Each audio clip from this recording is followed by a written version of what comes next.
కాకుండా మళ్ళీ ఇంకో ఆయన కామెడీగా చెప్పాడు. ఇప్పుడు ఇరిగేషన్ మంత్రి అప్పుడు రామానాయుడు గారు ఆయన సైకిల్ వేసుకెళ్ళి ఇంటింటికి వెళ్తే ఏం చెప్పాడో అది కూడా ఒకసారి చూద్దాం.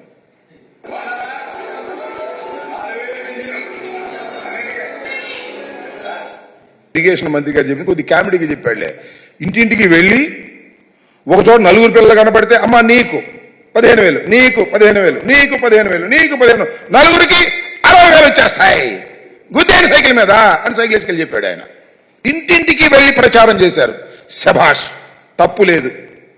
మీరు మేనిఫెస్టోలో పెట్టారు, వాగ్దానం చేశారు, సూపర్ 6లో పెట్టారు, ప్రచారం చేసుకున్నారు, ఓట్లు వేసుకున్నారు, అధికారంలోకి వచ్చారు. ఏం చేయాలి ఇప్పుడు? అమలు చేయాలా లేదా? అమలు చేయాల్సిన బాధ్యత మీకుందా లేదా?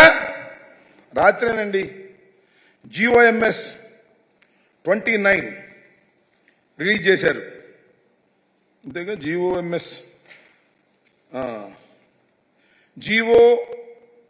నెంబర్ 29 రిలీజ్ చేశారు. దానిలో ఏమి రాశారో, ఏమి జీవోలో ఇచ్చారో రాష్ట్ర ప్రజానీకం తెలుసుకోవాలని ఈ సందర్భంగా మనవి చేస్తున్నా. దానికోసమే ప్రత్యేకంగా చెప్పడం కోసం ఈ ప్రెస్ మీట్ పెట్టామని కూడా మనవి చేస్తున్నాం వైఎస్ఆర్ కాంగ్రెస్ పార్టీ తరఫున. ఆ జీవోలో ఉన్నటువంటి అంశాలు ఒక్కసారి హైలైట్ చేద్దాం. చూడు, ఆ పైన ఉన్నాయి చూడండి.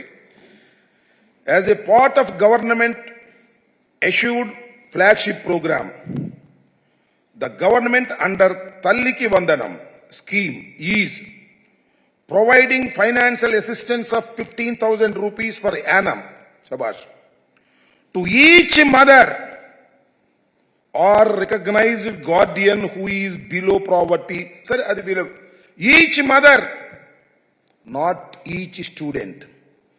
ప్రతి తల్లికి 15,000 రూపాయలు ఇస్తారు. ఎలాగా?